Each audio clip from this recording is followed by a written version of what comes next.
And I have to. All right, folks, we're going live in 5, 4, 3, 2.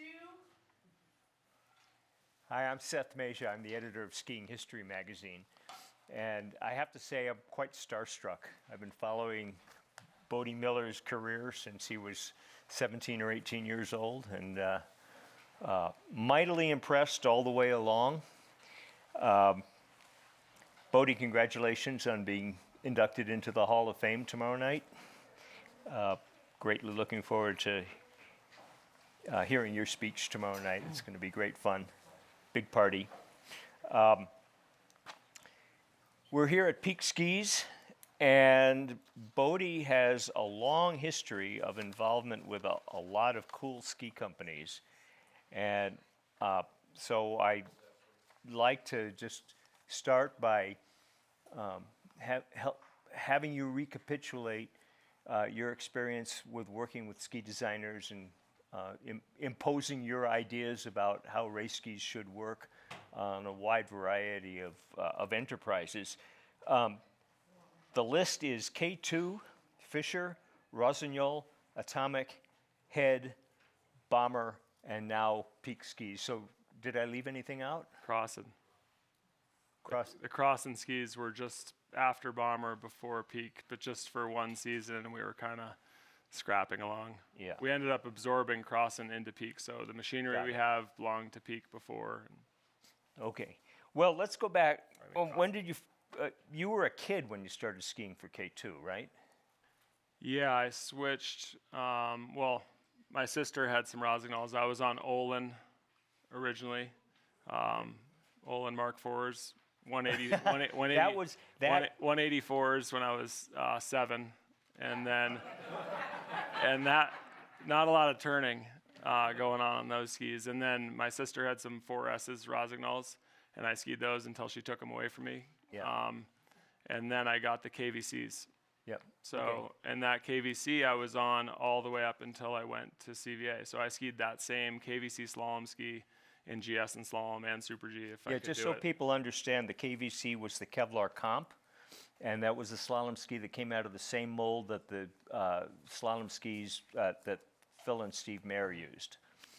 It was the follow-on to their... And it was a foam core ski, and I know that because I broke them apart. And they had an awesome return policy. If you broke the skis and it was like a D-lam or that type of thing, you could get a new pair. So I only bought one pair, but I skied on them for 6 years, and I ended up getting... Okay, so they lasted 6 years under you? No. No? Not the same pair. Got it.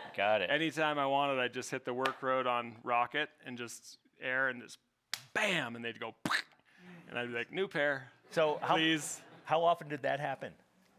Once a year. Okay, so 6 pairs in 6 years? Yeah. All right, well, that's a good deal. Yeah, I think the statute of limitations has run out for them to seek recourse on me, but yeah. Yeah, but by then they knew who you were.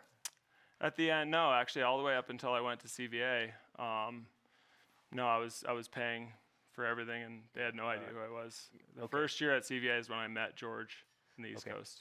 Yeah, So, and how old were you then? 15. Okay. Yeah, I turned 15 in October and went in November. All right. So this is 1992 maybe? Yeah. All right. So in 1992 was the year that Patrick Ortlieb won the downhill at Albertville on what may have been one of the first deep side cut skis used in downhill. Ortlieb came out of nowhere. He had never won a downhill before. And it was a very turny downhill at the Olympics that year. And the guys who won the medals were really GS and Super G guys. The top downhillers of the era were left in the dust. So it was on the Reichley boot, which is the first on the Reichley example Flex-on boot of the Reichley boot being used as a side cut ski and excelling. Yeah. The first Olympic medal won on that Reichley boot was Billy Johnson in 1984. But those skis had no side cut. Right. None. Yeah. They were straight like as a Nordic ski. Yeah. Yeah. So you intuited that a deeper side cut would help, and you were pushing George Tormey You want to explain who George was? Yeah, George was a East Coast rep. He'd For K2. Salesperson for K2, but he was really a race support person. So he'd go around to dealers, but also to the academies and decide who was going to get sponsored and give them skis and kind of work with the kids. And it's a promotional component of all these companies at the academies and trying to pick up young kids and get them on the skis. And he had raced pro with my uncle in the 70s, so they knew each other. So I had a little bit of preferential treatment, considering that I wasn't doing that well at that time, and I was at that point committed to K2. I was one of the only kids. I mean, everybody else at that time, the race skis on K2 weren't real strong, but it was an American company. I liked them. And the Mares used them. Yeah. So we became close-ish, and I used that and the time with him on the long, slow chairlifts at Sugarloaf, which were double chairs, fixed grip, and like 25 minutes. And I would cut the line and get on with him and just wear him out all the way up over and over again, because I'd grown up snowboarding, and I'd cut a snowboard my freshman year. At the end of my freshman year is when I cut a snowboard in half and put ski bindings on it, reversed the edges, and I showed him. I did it that year, but he didn't come back. And then I left to go back to my school. I was only winter term, so it wasn't until the next year that I got to show him that. But I could arc perfect turns on the flat part of Sugarloaf, the very bottom, by lifting up my inside ski, because this one was just raw bandsawed edge, but this one was the outside edge of the normal snowboard, and it was probably only 170 long, and you could make really nice turns. And I was like, tell me what I'm missing, dude. Like, this is what I need to do. Now watch me on your K2 skis. And I'd do, and make like one turn over like 500 yards down and be like, is that? So just to clarify, the snowboard would have had a very side cut radius of something like 5 or 6 meters. Yeah, very short. Whereas the K2 race skis of the Aero had a side cut radius of something like 35 or 38 meters. So it was even the fatties that you had mentioned before that Forrest was on, which was the deepest side cut at that point, were still, I think, 35 or more. Yeah. And then in 92, 93, Elon introduced the 203 version of the SCX, which was designed as a giant slalom ski in Europe, and then it reached the commercial market the following year. And that's the point at which K2 and everybody else said, aha, we have to make a deep side cut ski. And so you got the K2-4. George gave you a pair of K2-4s in the spring of 95 in time for the junior nationals at Sugarloaf. Yeah, it was. So what was it like the first time you skied on that ski? It was exciting. I mean, it was scary too, because all of a sudden, like, I was going so much faster, and I didn't have any idea how to judge distance from GS gates or Super G gates that far in advance. They locked on. They were really rigid. So when you got on an arc, they didn't want to break off of an arc. Once you were on, you were kind of just going wherever they were pointing. And I was going through the middle of gates all the time, because I'd be far away thinking I was fine, and they would just hook up, and I just blast through the middle of the gates. So I was used to crashing a lot, but that was more extreme because I was going faster and with all loaded up energy in the ski. And that's when I think was the first instance where I really had to like think outside the box, and I took soccer shin guards in both GS and Super G and put them little tiny Velcro soccer shin guards on my knees, because I was coming in so tight on the gates and I had to have more margin. And if you hit gates when you're like this, all stacked up, the gate hits right here and like paralyzes you smash your shin a bunch of times, and it like you can't stand up. So I did that and got made fun of until the race, because I was training with it like that. So how many days did you have the skis before the Sugarloaf races? 4. Just 4 days on it? Yeah. Okay. But I'd never, like I said, before that, you were sliding. You couldn't do what I was doing. All of a sudden, everything was locked on. And I wasn't supposed to use them in the Super G. It was just for the GS. But after skiing on them, I was like, this is going to be a joke. Okay, so you won 3 firsts and a second in the 4 races at Sugarloaf. Mm-hmm. And all of a sudden, everybody in North America knew about you and shaped skis. Mm-hmm. As an interested bystander at the time, it immediately, every Masters racer on the continent had to have a pair of shaped skis in order even to be in the game. and straight skis were selling for $29.95 in container loads. Just immediately obsoleted everything else. And were you aware that that was happening in the commercial market? Yeah. Yeah. Yeah. Okay. It was, and it wasn't just that. It was also, the ski world's so small, but like in the Super G, there was coaches from Colorado. It was nationals, it was the JOs, SOs. But there was a point in the course where I was little over 6 seconds ahead of second place, and I blew out 3 times.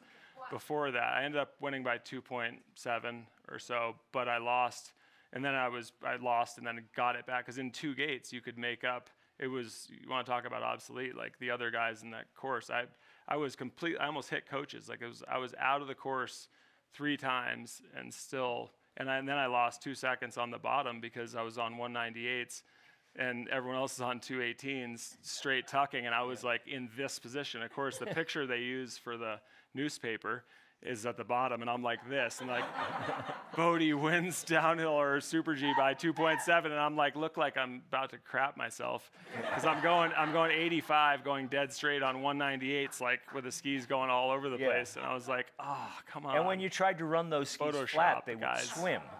Yeah, they kicked around like crazy because the tail was so stiff that it would, if you moved it, the side cut would hit in the back and the tip would jump all over the place. I mean, I was not faking it. I was scared shitless. Yeah. And I couldn't even tuck, but I lost 2 seconds and still was that far ahead. So the people who were there and saw it, I mean, the coaches thought the timer was wrong until they went up and talked to guys, and they were like, no, dude, that's his track right there, and the next track is out there and chiseling, and I had just one clean turn, and they were like, that made it around the country, and overnight people were like, you need to go buy these. If you got a racer, it is no point racing on anything else. And then I went to NorAm finals out in Whistler Blackcomb and started 54 and blew out of the course 5 times and got 4th, and against all the best North Americans. And that was like, I had whatever that was from late December until March, was like I was on fire. And then everybody else made better skis than that, and I was back to getting my ass kicked the next year. It was a nice little window. Yeah, well, would have preferred if it lasted a little longer, but it was good. So, so what came after the K24? What was the next ski that? Where did K2 and where did everybody else go from that? Well, I mean, the problem with the K24 was that we were trying to, and actually, in this conversation we had last week, I found out that like a lot of the stuff actually, because I was working on George, I was 15 years old in Maine, so I wasn't like plugged in. There was no internet back then. But I ended up talking to Dan Harvey, who was also high up at K2, and meanwhile there had been other conversations and apparently a more global adoption already underway. No one had got there yet, and so from my side, it felt more like that was the thing. I mean, I got the first pairs because George knew that I'd been the one pushing on him for 3 years to get them. So he flew them out special out to the races right when they were done. And it's not common to have a release of a ski in the middle of the season, which is what happened there, and they sold out across the country. But after that, because I'd already had this long conversation with George and with Dan, and they were like, all right, what do we do from here? The cap ski solved the problem, but it definitely wasn't as good as it could have been. Other companies that copied it right away had a sandwich construction and figured out the right balance of torsion and stuff. And again, I was getting my ass kicked on the K24s the next year. But then we went to a sandwich construction and tried that for a while, and ultimately increased the radius more, the Merlin 4s, 5s, and changed the tip shape a bunch to add more torsion out there. And that yellow ski was the first one that I built myself. I went out to Vashon, where they weren't doing mainstream production. They'd already moved mainstream over to China, but they had all the race skis were still built on Vashon. So I went out there and worked with the engineers, and actually the first ski I laid up myself. So put the edges in, base in, all the fiberglass, all the stuff, and that was the ski that I raced in '97 in the first World Cup that I raced in, and went from 69th to 11th. And that was the best ski I ever built. Probably probably all the way through, but like that I actually built with my own hands. So the relationship with K2 was, when the K2-4 came out, K2 was in the process, the company had been sold, and they were in the process of moving production to China, and they really wanted, the long-term plan was to get out of racing, or to, yeah. And they did. And they did, and they did. So is that what left you high and dry with K2? Is that when you went to Fisher? No, it was actually the same dudes who built the Mayer Brothers skis were still, that's who I built that Merlin 5, the yellow one, with. They were still there. So that's from 83, 84 in that window till late 90s, early 2000s. They were still there. So I think there was just, it was clear that the emphasis was not on race skis. So yes, that was a part of it, but it was mostly because budgeting, R&D, there was nothing there. And I was like, look, we need to be trying new things and moving much quicker than this. Everybody else is crushing us. And they were not interested at all in that. So the skis themselves weren't bad, but it was not something that was going to continue to evolve with me because I was getting better and I was getting stronger. And that was ultimately the kind. I loved it. I loved that it was an American company, even though manufacturing was in China. It just made sense to me, and I liked the history behind K2, and it was a huge decision and a big bummer to leave it because that was the end of the race. That when I switched off them, they stopped. That moment, they stopped making race skis. Yeah. The irony is that the move to China increased the margin so much that K2 was able to go out and buy Volkel and Marker and Marmot and a bunch of other companies. So in a sense, to the extent that Volkel was still involved in racing. They switched their race program to Volkel. Right, yeah. But they were very different. So when did you move to Fisher?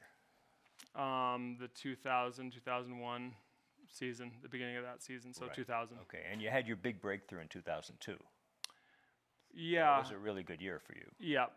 The first time I actually won, but 2001, that 2001 season, I was third. I think I was third in Val d'Isère in the GS on the first Fisher GS ski, which wasn't great.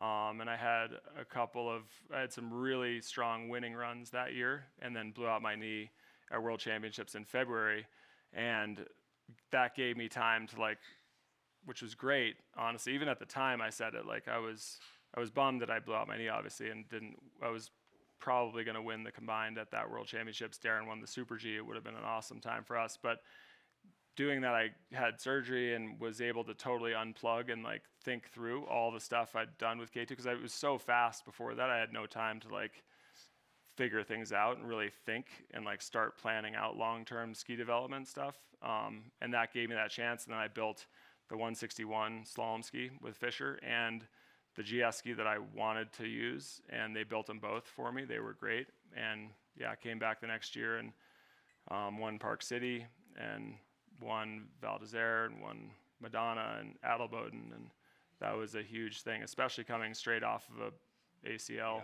blown out. But I attribute that more to the time I had to resituate my brain. Before that, it was I went from 12 years old to that point really quickly without any time to consider. And you really dominated the circuit in 2004. Yeah, even 2003 when I was on those Rossis, I won the GS title and had two golds at World Championships, and that was kind of when I think I realized that physically I was getting to a place. My management of tactics was still hyper risky because I was racing against Herman and Eberharder and Von Gruningen, guys who were just better than me. So I still had to take much more risks. So I inherently made more mistakes. So I had to balance that stuff out. But a lot of that was equipment dependent. So being on the right equipment let me not make mistakes. And when I skied clean, I was the fastest all the way through there. My impression during the era was that you were more experimental, more interested in trying not only new equipment but new techniques than most of the guys were. Is that a fair assessment? That's what it appeared. Yeah, but I think the assumption was that was voluntary. It was involuntary. It was because I had no If I was doing what everyone else was doing, I was going to get beat all the time. Okay. Yeah. I had to try. I had to be able to do other things that they weren't willing to do or didn't understand or didn't want to do. Most of that was ill-advised anyway. But that's why these are the best racers in the world, and they're coached well and they're smart. And if a coach says don't ski there, it's probably a good idea not to ski there. But I was forced to at least try that, because if I skied where they were, I'd just get beat. I tried that a bunch. I got beat a lot. So if I wanted to try to win, I had to be willing to ski at 130, 140% of what my ability would really allow, and then accept the outcomes. Consequences. Yeah. Yeah. So it wasn't, it was, I made the decisions to do it, but there wasn't really any other great alternatives that led to the same outcome. So what difference did the transition from Fisher to Rossignol make? The GS. That GS ski that I built was as good as I knew how to make it at that time. I couldn't think of anything else to do to make it better, and I still didn't have really any chance. Von Groningen switched to Fisher while I was on Fisher at that time, and he was the best GS skier that I'd ever seen, and proceeded to just wax me anytime he wanted.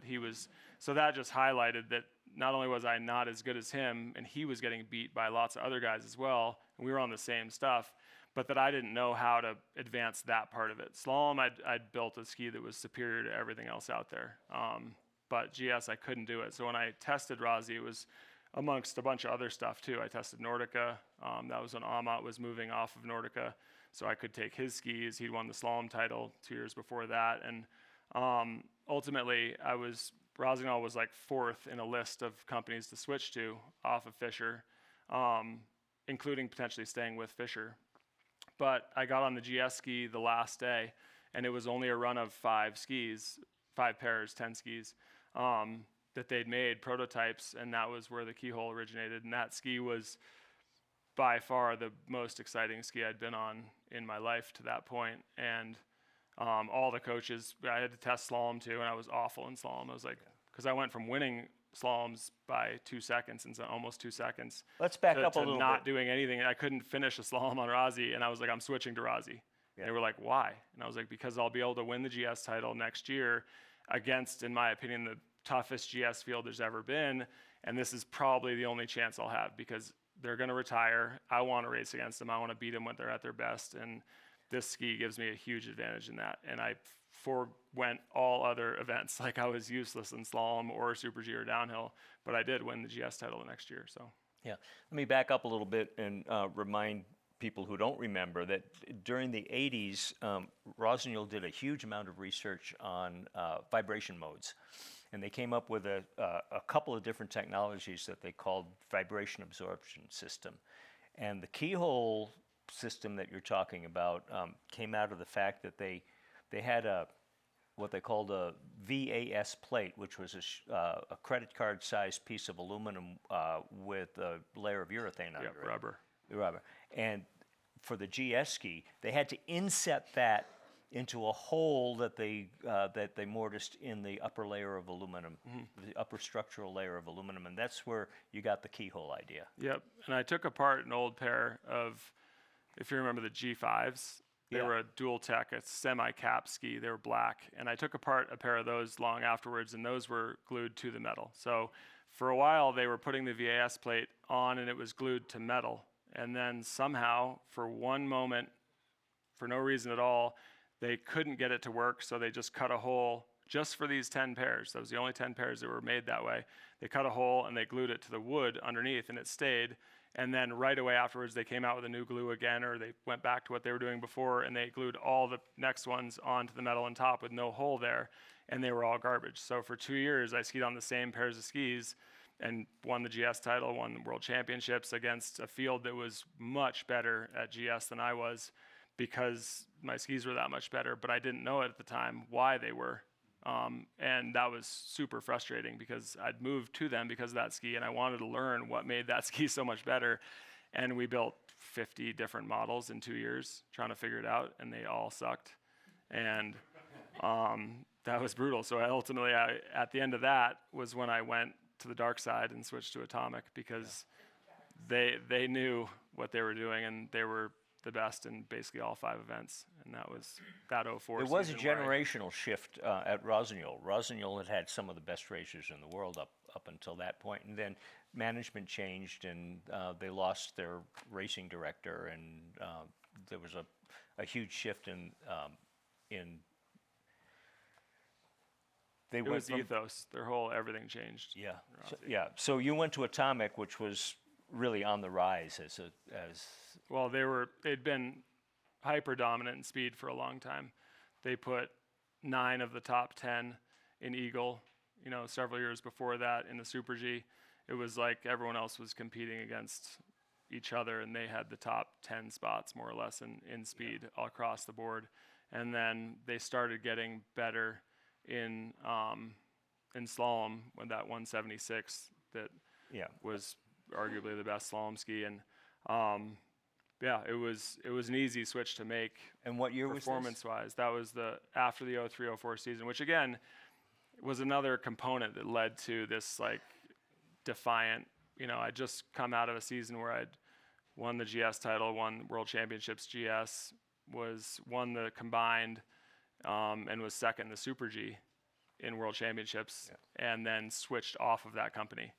They were like everybody, the coaches, all the way up to Marolt, they were like, who the hell is this dude, and why is he doing this stuff, and how do we get him under control? And it was, if they'd listened, I would have told them it's because I'm ready to be on the best stuff. And while that was good, Atomic's better, and they don't listen. Now, these changes in ski brand loyalty also involve switching boots, right? In that case, it did. Up to that point, I was on Technico when I was on K2, then I switched to Nordica.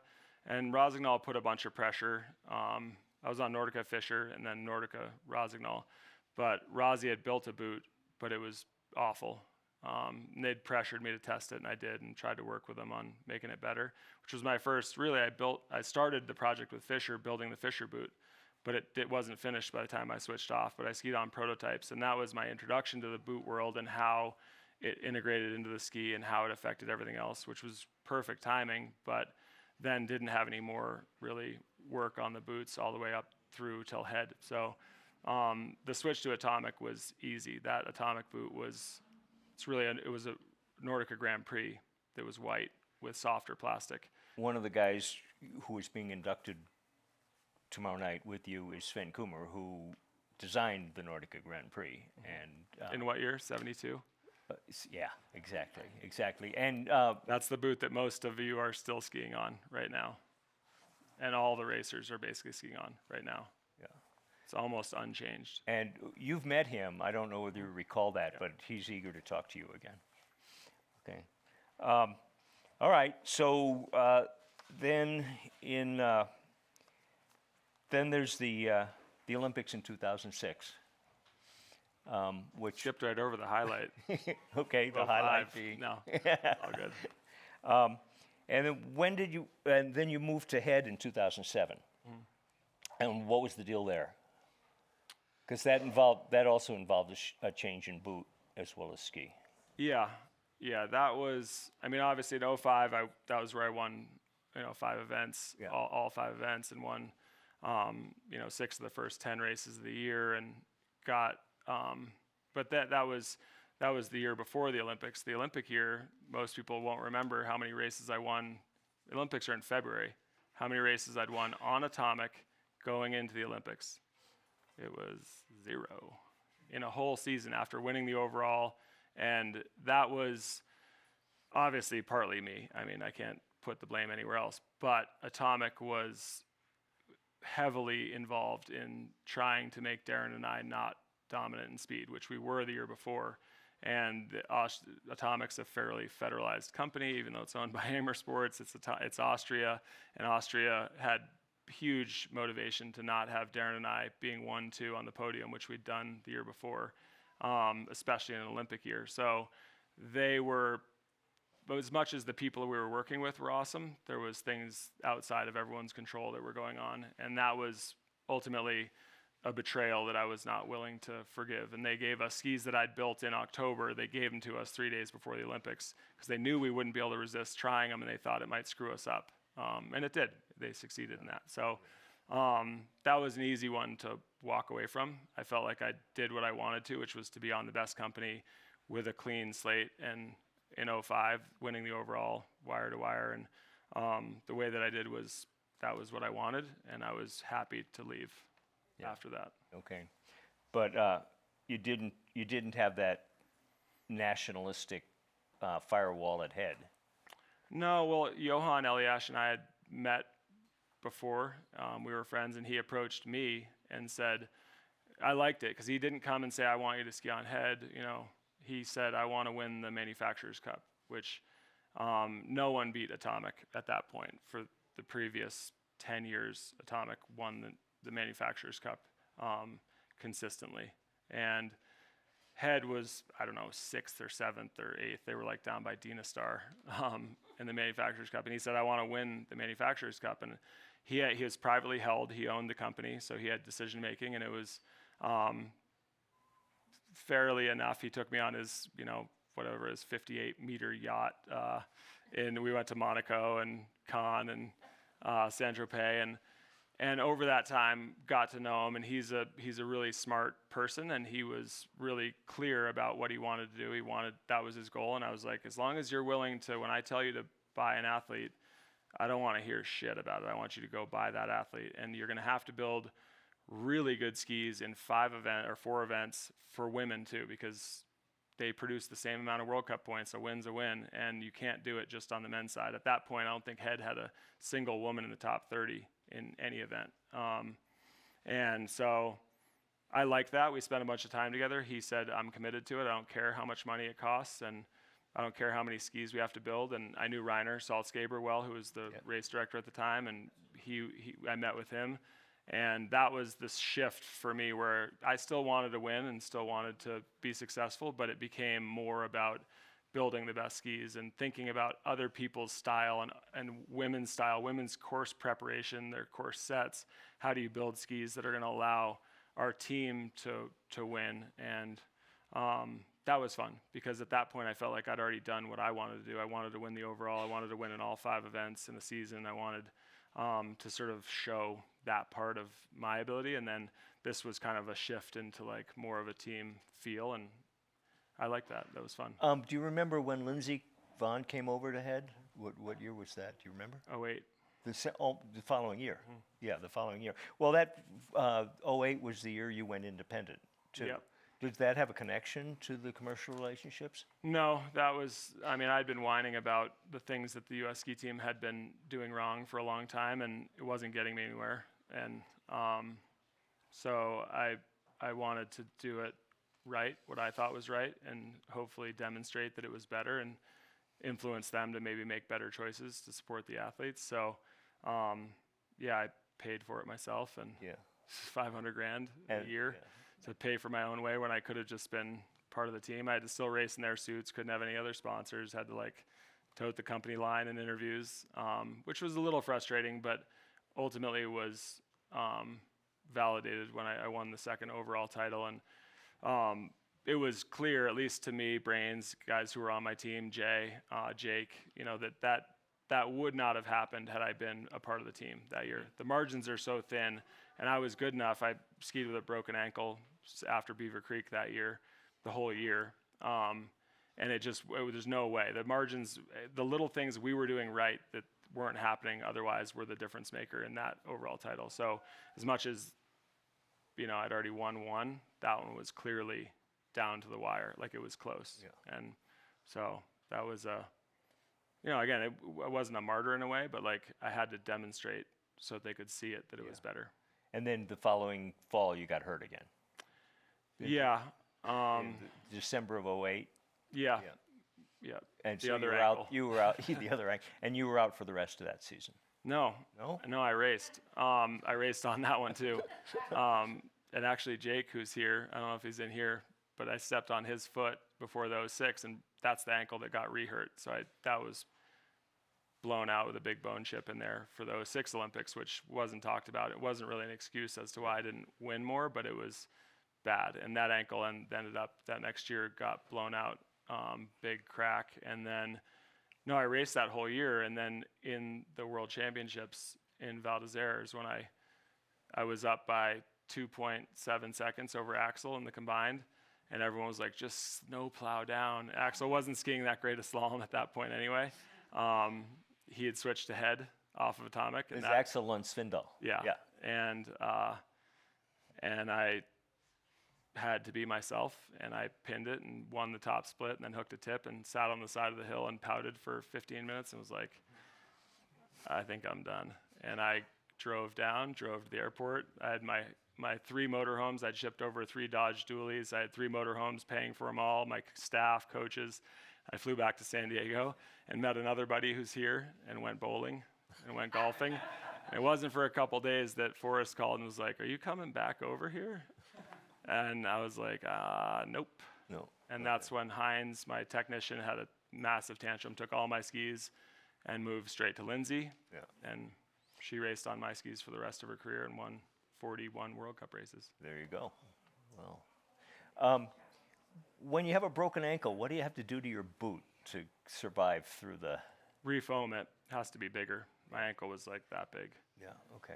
But then once it's in your boot, it's hard to get it into your boot, but once you buckle it in, it's like a cast. And both of them were on the outside, so your ankle's like this. If this is my left foot, it broke off this piece. So when it was my inside ski and it would chatter, it hurt a lot. But when it was my outside ski, all the weight's on the inside part of your tibia. Yeah. And it actually wasn't bad, but it wasn't a great idea. It wasn't good either. No, not a great idea. No. So 2010 was kind of a comeback year. Yeah, so I quit at World Championships in February, and I went on more or less a bender on my boat with my buddy, golfing and fishing and bowling, and got fat and out of shape. And then later on the summer, had a pep talk from a buddy of mine who was running a company, and he really good, like as close to a brother as I've had who's not my brother. And he was like, you're making a mistake. You should be back. There's more for you to do. You got to like round this out. Like it's ended not how it should.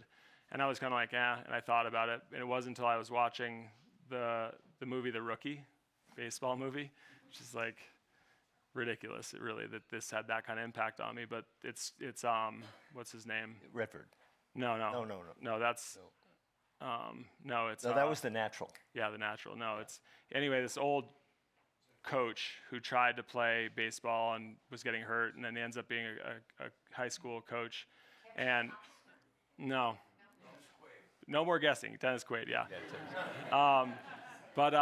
And he goes and he's about to quit after he finds out that his arm's awesome and he can throw, but he's in the minors and he's away from his family and he's ready to quit, which was, I didn't have a family at the time, but it was relevant to me. All the same things were resonating, and I was just sitting on my boat, kind of how you are in the middle of a bender when you know there's unfinished business out there. And I was watching it, and he goes and watches a Little League game, and he like sees these little kids playing and just having fun, and like he somehow gets fired up on like the impact, but also just like the fun of it, like enjoying it and having that real like pure enjoyment, which I think at that point I had definitely lost, but I don't think I'd really had it for quite a while, probably since the switch to Atomic, because it was focused on, that quote, sometimes it is about the skiing. It had been up to there, and then sometimes it's about the win, and that one was a phase where it seems like I would have figured it out sooner, but I never claimed to be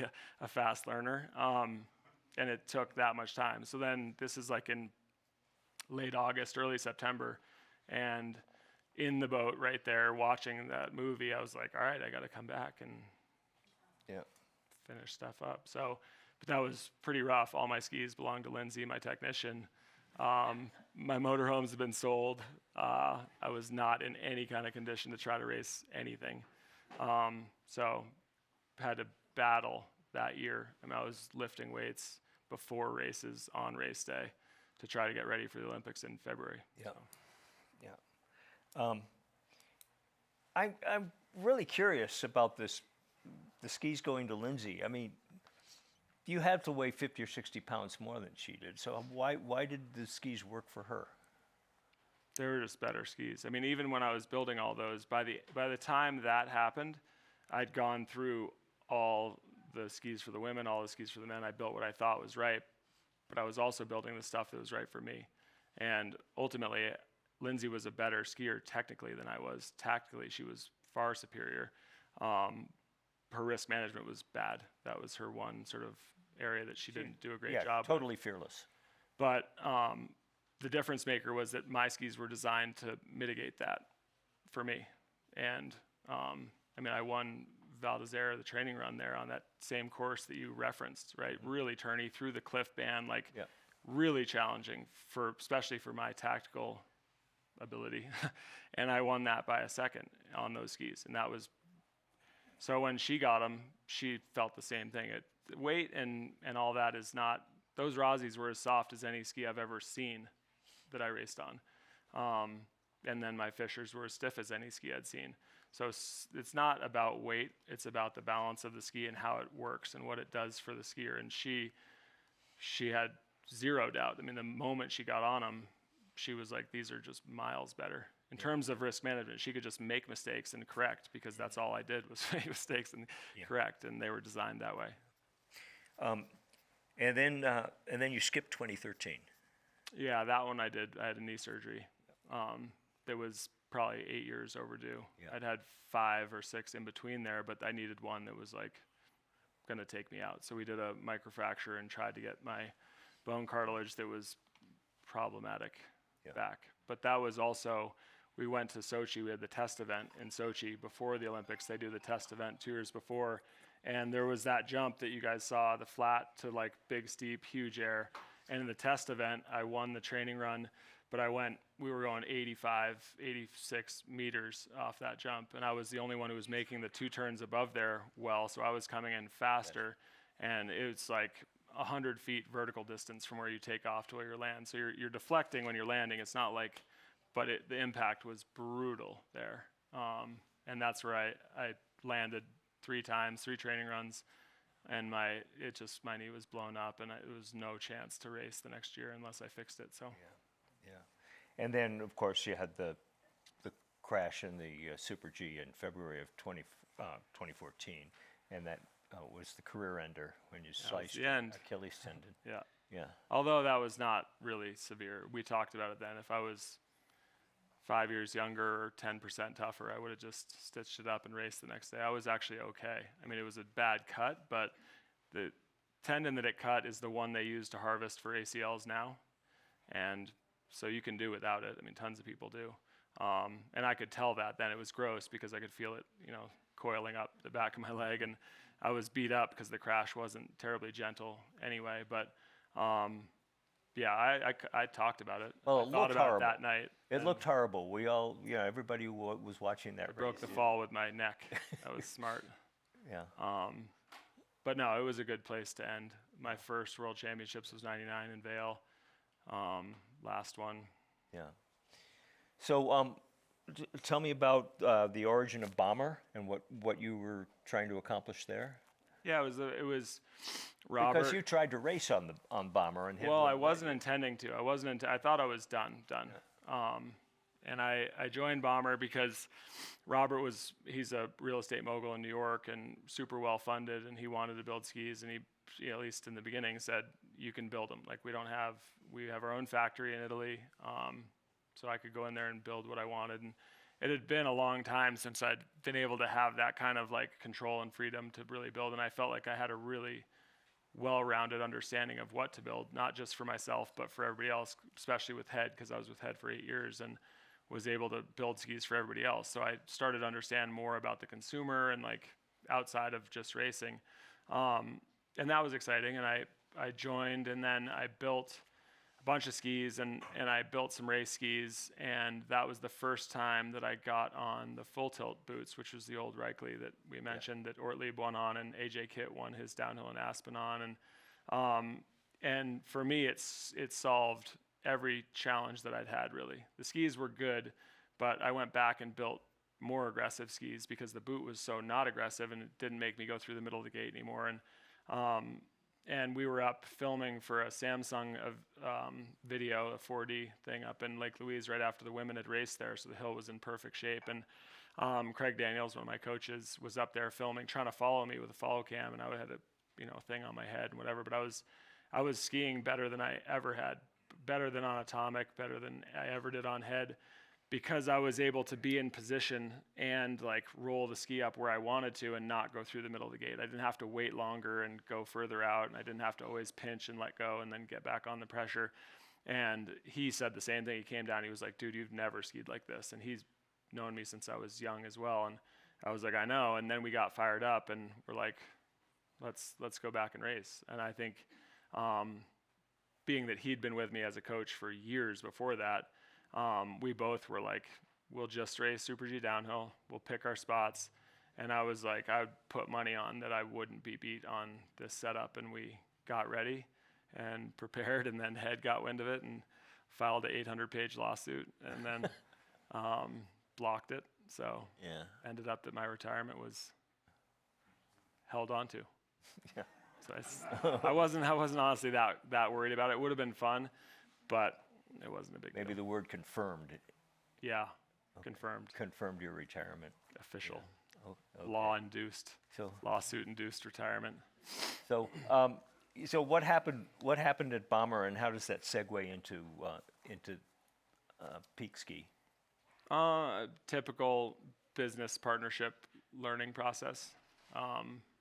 Robert was not true to his word in basically any aspect. We built some good skis. It was okay, but no freedom to build what I wanted. It was all restricted, and it was a good learning process because I did get back involved and put in new materials. Material science had moved a long ways, and that was really useful. But ultimately, I was looking for the exit the whole time. Yeah. And well, it sounds to me like you feel compelled to be involved in making skis. Yeah, I mean, after is our that the conversation, the point is, I've thought about it a lot. Like, what would have happened had I not been involved with K2? Obviously, it sounds like the shape ski thing was still coming. Was it going to go well? Alans weren't any good, so that wasn't going to do it. It wasn't going to spur the global movement, but other companies were already on that path. I don't know. I've thought of it but that, from my perspective, I played an integral role in that, and certainly from a national exposure aspect in the U.S. for the U.S. market. Yeah, absolutely. You were critical. Was the catalyst for it. So then that was instrumental in my success, was the equipment, and not just my building it myself and my input, but in some cases just skis that were just better that happened without my input at all. And then the stuff with Head was great. I mean, I helped Julia, had a bunch of success. Lindsay, Axel, and Jansrud, who were good friends of mine, won the overall title, and that felt good. Like, I've made the comment that, like, on The Wedding Singer, where the old lady makes the meatballs and puts them in his hands, and she's like, you got to try it now. It's my favorite part. Like, when I build skis, I like skiing on them. That's great. But my favorite part is watching other people ski on them and feeling what it is that I want them to feel. It's like a connective, it's fun. It's more fulfilling probably than when I ski on them myself, regardless of what I do, if I'm winning or not. Like, Thomas Grandi won his 2 races. Those were some of my favorite GS races that I've ever been a part of, and I sucked in both of them. Yeah. But he won on my old Rossis that had been sitting collecting dust in the back of the Rossi race room, and he knew, because we were friends. He pulled him out, and his only 2 wins of his career, he raced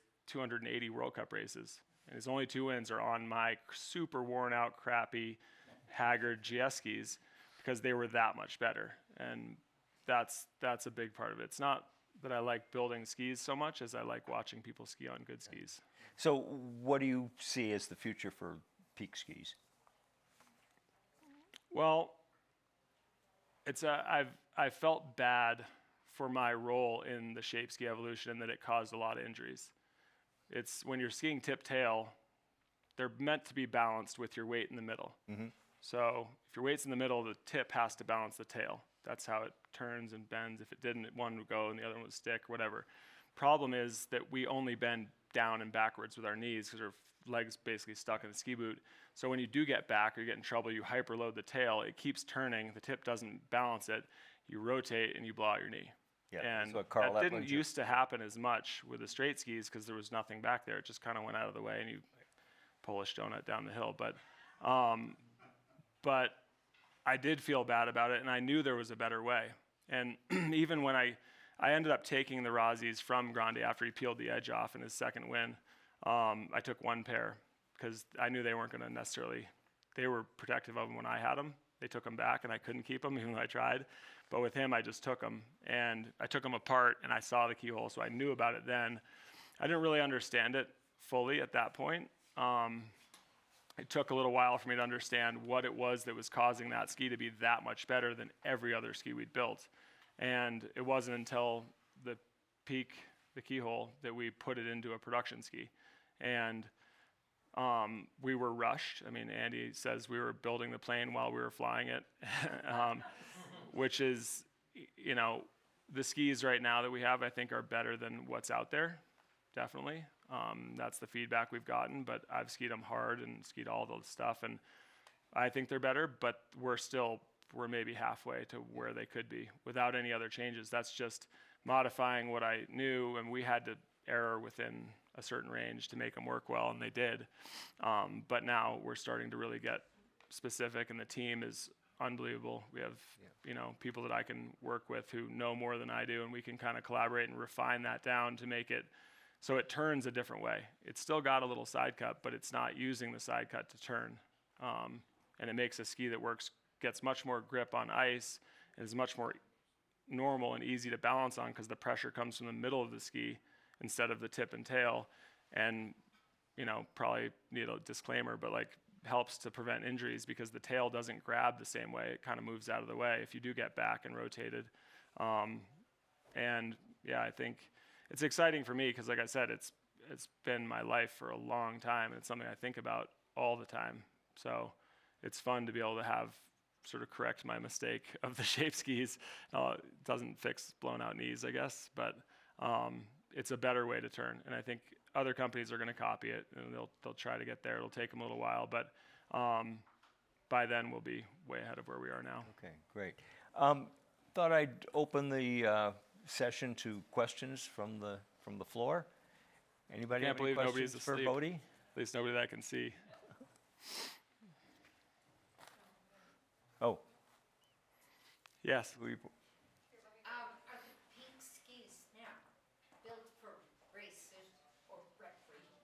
No, we don't make any race skis. The narrowest ski we make is an 88 underfoot, which is actually illegal to race on in FIS races. But they're all production, you know, sort of for all of us now. Thank you. Yeah. What's your distribution process and procedure? Well, that was part of it. I mean, I loved building better skis and watching people ski on them. But when Andy and I have been friends for a long time, we got together. This is not a business that was appealing to either one of us from a strictly business standpoint. The economics just don't work. It costs about maybe $120 to build a ski well, and you sell it to a distributor, they sell it to a retailer ends up selling it to the customer, and you'd have to build a couple 100,000 pairs to be economically viable, to have any money to do R&D. Across the country, or how are you selling? We do only direct to consumer. So right now, obviously, people are normalizing direct consumer stuff. We all buy stuff off Amazon all the time, and in the last, call it 6-7 years, it's become really normal to buy more high-end, expensive, you know, premier products off the internet. I mean, Canyon Bikes is a good analogous company, and they launched direct-consumer bikes, road bikes and mountain bikes, and those are $10,000+, and they really kind of showed the way in that space, and it makes a lot more sense because in this case, we want to be connected to the customer anyway, so we have no middle people, and it's the most important part, right? I mean, any retailer wants to make 50%, 100% markup on the cost. So they'll buy them from a distributor for $400 and sell them for $8. So you have to reverse engineer it down. It just doesn't leave much money for the manufacturer. 2 questions. What's the price point and where can we demo them? The price point's easy. They're $890, so they're kind of right in the middle of, there's some that are cheaper, there's a lot that are more expensive. But we felt like that was where it needed to be. Ultimately, I think we will be able to make them less expensive. That's a long-term goal, but right now it's where it needed to be. As far as the demo, I'm going to try, and you guys can help me. It's been a really strange conversation over the course of the last 8 or 9 months. It's a 30-day money-back guarantee, so it's essentially a 30-day demo, but somehow in translation it gets lost. I had a conversation not long ago on the chairlift, and the guy was like, how can I demo him? I was like, it's actually kind of a 30-day demo. Instead of leaving your license, you just leave a deposit, and then you get them, and you can ski anywhere you want for 30 days on all different terrain and move the bindings around if you want, hack them up however you want. If they're not the best skis you ever skied on and you don't want them, send them back. We'll give your deposit back. No questions asked. And he was like, oh, that's awesome. Okay, but where can I demo them? And I was like, you can't demo them. You're off the list. You cannot. So I don't know how we have to phrase that to make it more understandable. You're not smart enough to ski on Yeah, these skis. apparently. Yeah. Bode, are you making worldwide or just here, or what's your production? So the skis are produced in Elan in Slovenia. They're a great partner. And we've sold, I don't know, a few hundred, 500 pairs maybe in Europe, but they have to buy them from here. So they buy them and then we ship them from there to here and then ship them back there. Population of skis out there now, your skis? It's hard to say. All in, probably 5,500, 6,000, something like that. Pretty good number for First year, yeah. I mean, there was delays, and this was a tough time and changing consumer behavior's not the easiest thing. We kind of knew that there would be the normal challenges, but it hasn't been anything outside of what we expected, so it was good overall. And we're launching Europe next year officially, where it'll be fulfilled from over there, so that saves a bunch of hassle, and there's whatever, loosely 40 million skiers over there, and I think it'll be well accepted over there as well. Hey, Bode. What are the next segments you might be into? I mean, I've skied the skis, they're fairly well balanced. Any twin tips coming in the future? It's not the plan. If you're skiing backwards, something's gone terribly wrong. That's my opinion.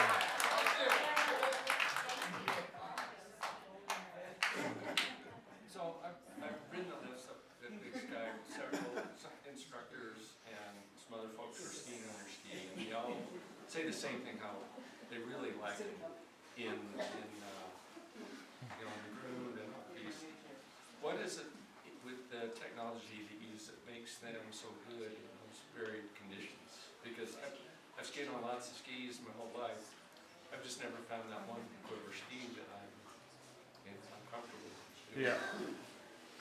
Yeah. Comparatively, the problem comes from side cut itself. Having a wide shovel and a narrow waist and a wide tail makes sense to turn if the snow is really smooth and flat. Where you get displacement, the tip goes more. At some point, it starts to deflect, and that's your radius, and off you go. But if you're in loose snow or chunky snow, then you have this big wide shovel that's overreactive because it's got a lot of surface area, so it's getting hit and it's typically pointing that way while you're going this way. At least the tip curve is. So it's getting a lot of jostling around. That makes the tail really under stress trying to balance that out, and your whole balance is all weird because it is very spread out. The tip and tail are supposed to be kind of doing the same thing, supporting the middle as it goes away. So when you're on different snow, that becomes really hard. And normally a ski that's side cut has to have a certain flex profile. So when if it works on groomers, there's a lot more support on a groom's trail that pushes on the ski, and then you get into powder, there's just not as much. So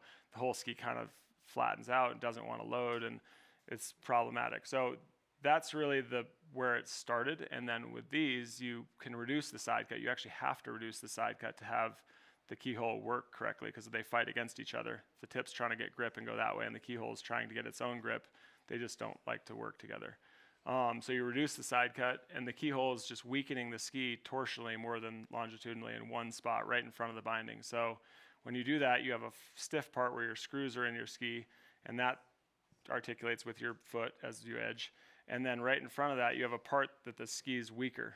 And so when everybody flexes skis in a shop and you say, oh yeah, this is the one, like it's the longitudinal flex. Anything you can bend with your hands like this it never bends more than you're bending it with your hand right there when you're skiing. When it's supported by snow, it's never bending more than that. And if you can bend it with your hands, it's not going to give you any energy from that with your whole body suspended in a turn when you might weigh, with G-forces, you're 600-800 pounds.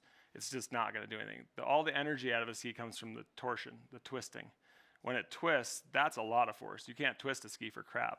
You try to do that. Like, you might twist the very tip, but you get down by the binding, it'd take 3,000 pounds to twist the ski at all. So if you break that, you load that little tiny space up between that weak part and the strong part. The ski kind of corkscrews right there, and then it unloads. But it also gives you all your grip from that point to the back of the binding, which is easy for us because you only have to balance the ski for this much in the middle instead of from the very tip to the very tail. And then it frees you up to put, really sort of a nice designed early rise, which makes it absolutely better when the base is in the snow. So if your edge is in the snow, you need certain attributes. And if you're tip tail, that can't work with powder. It just doesn't work. So when you make everything in the middle, all of a sudden the tip and tail don't matter. On groomed snow or harder snow, you could cut the ski off probably don't do it, but at the peak logo and just behind the binding. And as long as you were in the middle of the ski, it would work fine. You wouldn't even notice a difference because they don't do anything on groomed stuff. They're just there. Everything's happening in the middle. But then when the whole base touches the snow in slough, you have less side cut, so it doesn't go like this, and it's not a sharp tip curve. It's really mellow, so it cuts right through everything. And because the pressure's right in front of your binding, everything happens immediately. You don't have to wait for this whole ski to load up and build. The moment you touch it, it's there. So it just goes. So in trees or anything else, you can just move wherever you want. The big challenge has been that it was a complete brain fart on my part, was that the keyhole's in the same spot for all the skis. So because we didn't have, it just was my brain not working right that day or whatever. But when you have a little foot, you're just a little bit too far away from the keyhole to make it work correctly. So a lot of the complaints have been like, oh, it feels a little dead. It's not really doing what I want. And a lot of people are still like, it's a great ski. It just doesn't do this. And then you move them forward a little bit if they have an adjustable binding, like a track binding. And it's just a centimeter is like a complete game changer. So is there an ideal distance between the keyhole and the metatarsal? You don't know. I mean, there is. Yeah. Do I know what it is? No. Oh, okay. Because it's dependent on the person's weight, their physiology, their boot, the forward lean of their boot, how they pressure the ski. And that's partly why the direct consumer model was so important, is we can communicate with our customers. We want to hear if somebody's like, the ski feels dead, it's like, okay, we have a solution now. And in the future, we're going to modify that. And we were just meeting about it before, about trying to find that out. But you need machinery that's sophisticated enough to test the really precise flex and torsional curves of a ski, which didn't exist when I was really learning the stuff, but do now. And we have one of those coming, and that'll help us to really objectively quantify where it is, shape of it, how it works, and So that'll be when you really hear important. when you hear from a potential customer, do you want to know what their boot size is? No, because there's nothing we can do about it now. But we are informing people to typically try to mount the track bindings on them and just play with it. It's there. You can move them with your hands. You just lift the little tab and slide them around. And I do it all the time. I mess with them nonstop. And it's actually, if you're on groomers, you can move them back, middle to even a little bit back, and they're better. They just kind of are more stable at speed. But then if you're in the trees or anything else, you can move them forward. And I think it's a really important educational component that we think has been overlooked for a long time. People just put the bindings on there, in a shop, and they might be like, oh, I hate this ski. Meanwhile, if they moved it half centimeter or centimeter forward, it could be the best ski they've ever skied on. So. But Bode, isn't that track binding, it's not as good a fit in the hole to the ski in most cases, isn't that right? I think that's the same concept as the dentist only causes pain, and it's a long, outdated, overused sentiment, because the original track bindings, sure, they were rickety, but they've gotten, I ski them almost all the time, and I ski relatively hard, and I've never come out of one when I didn't want to, and I've come out of them when I need to. So we all should go to track bindings. I think it makes a lot of sense, but I think the binding space hasn't changed much besides the track bindings in the last 45 or 50 years. I mean, Well, the idea the of look bindings are still the same as they were in the 70s, really. So the idea of being able to move the binding fore and aft on the ski goes back to the S and atomic bindings back in the 70s. Yep. So, product that does this has been available for a long time, and it. But it I was don't only think actually 3 spots, and they were a centimeter apart. But that atomic binding, if you ever saw the atomic binding I was on when I was on atomic, was the next version of the SVAR binding, just with a better housing and about 40 less parts. But you could actually move that front toe piece out, and the whole binding was connected front to back, and it just moved. But it only had 3 spots. It had like a front, middle, and back, and it was too big of a difference, really. I mean, you should have smaller gaps between the movement points, but yeah, it has been around. It just hasn't been used. And if you were really serious about figuring this out for yourself, you could always put a rental binding on it with a movable toe and a movable heel and figure out where you wanted to be on the ski and then go Yeah. from there. And that's what I'm suggesting. There's like Marker makes a good one. We mostly use Tyrolia. They're solid. The Solomon Atomic is a Warden. They're just good bindings. I mean, they're safe. They work. Who would you consider your competition? Personally, Your brand competition, because you're starting out and you're walking into a big field. yeah. I know it probably sounds weird. We don't really have any in this space. There isn't another ski that I've come across, and I've skied on them all more or less. That's anywhere near as versatile. In specific categories, there's preference stuff. So if you're just skiing trees or you're just skiing groomers or whatever, you could nitpick there. But honestly, if you get them mounted in the right place, I think that we are superlative in across the board right now. If you're in the right range, if you're on a 110, of course you're not going to compete against a Stokely laser or whatever on groomers. But like, yeah. Are you gonna show us something interesting under that black table? I don't know. I don't even know what that is. I'm not in charge. It looks like something's going to happen.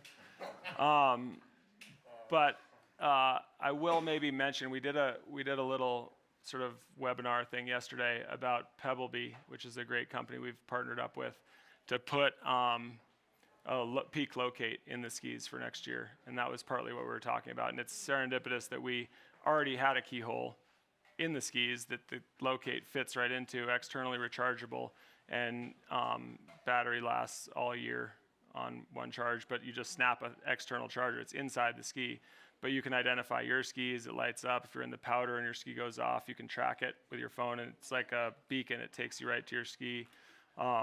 We can do inventory and all sorts of stuff with it, but that's a part that I'd never had the ability to do, and I never had a team who was excited about doing stuff like that. I have a question.